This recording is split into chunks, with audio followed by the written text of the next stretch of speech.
Why the bear has a stumpy tail.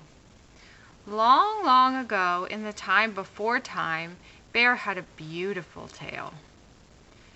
It was a long tail. It was a bushy tail. Bear was very proud of his tail. One winter day, he walked through the woods, swishing his beautiful tail behind him. Oh, what a lovely tail I have. I do believe it is the most beautiful tail in all the forest.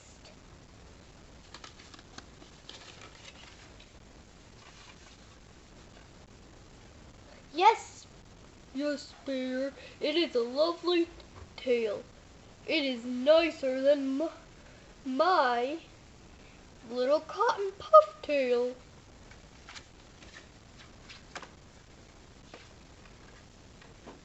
Yes, Bear, it is a lovely tail. It is nicer than my little lump of a tail.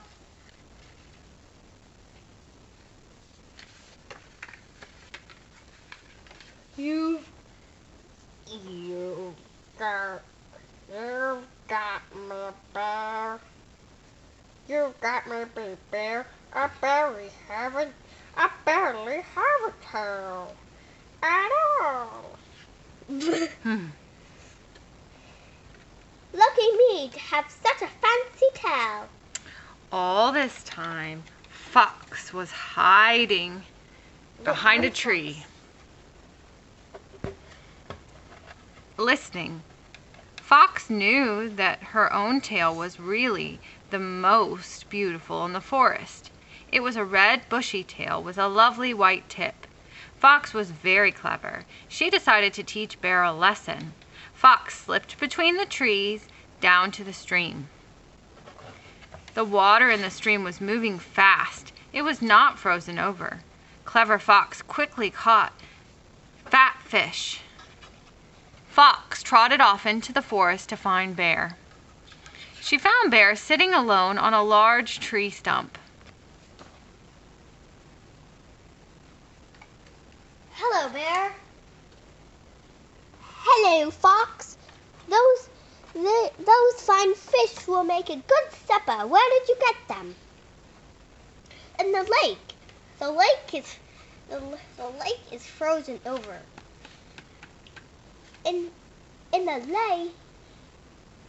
lake, the lake is frozen over. How can you catch fish in the lake?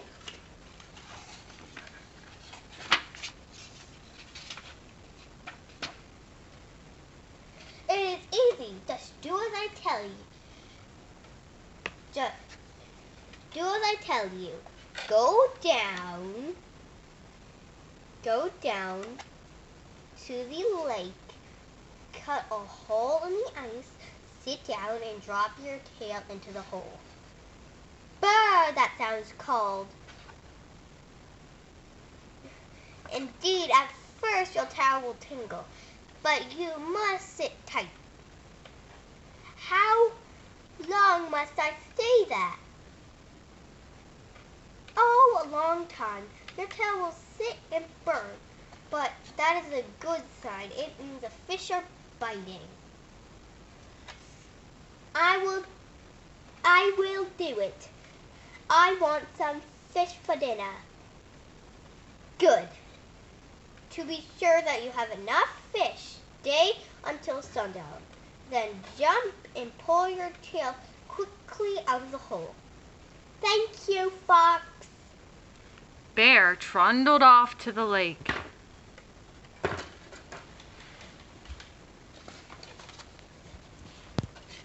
He did everything Fox told him to do. He cut a hole in the ice. He dropped his tail in the hole. He sat on the ice and waited. My tail is beginning to tingle, just as the fox said it would. Rabbit, mouse, and groundhog came out of the forest.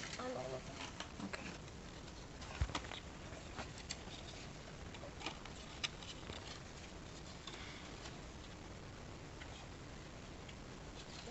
just hold them and you can speak for them. No, Okay. no, you don't hold them. Okay. Okay. What are you doing, Bear?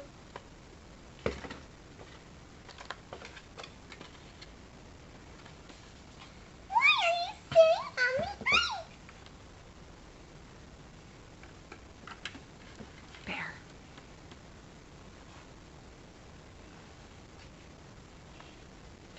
Oh, I am fishing. I am going to have a fine feast for my dinner. It's too cold for me. I'm going home. Sit down. Okay.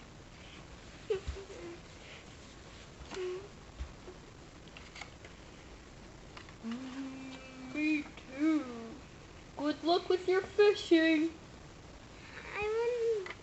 Goodbye, Bear. Bear waved goodbye to his friends. He sat on the ice and waited.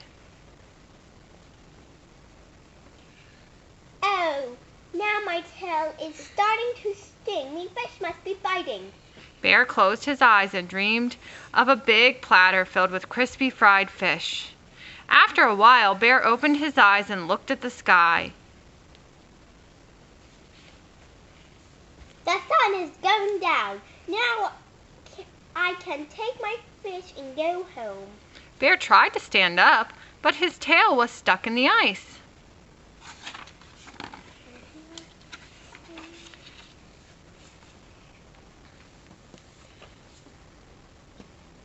Fox said I would have to pull hard to bring up the fish. Bear gathered all his strength and jumped up suddenly. He tumbled over the ice. Quickly, he looked around at his tail. He expected to see his beautiful tail covered with speckled fish. Instead, he saw only a little stump. The rest of his magnificent tail remained frozen in the lake, and from that day to this, every bear has a short, stumpy tail. Do they want to sing a song or anything? No, they're just going to be fighting. The end. Say the end. No, it's time for the song. Okay, go ahead. Hurry up. I don't know why the bear listened to Fox. He didn't know foxes were that tricky, I think. But then Fox came and she just told him about it, and then the What's the moral of the story? What's the moral of the story? What is it? What is it? Rabbit and mouse, groundhog and groundhog are just really weird. I don't know why Ground has a scratchy voice. It's kind of like it. Can you guess what it's like? He's just going to sing a little tune, and you're gonna guess if he's a boy or a girl. A-F-I, what do you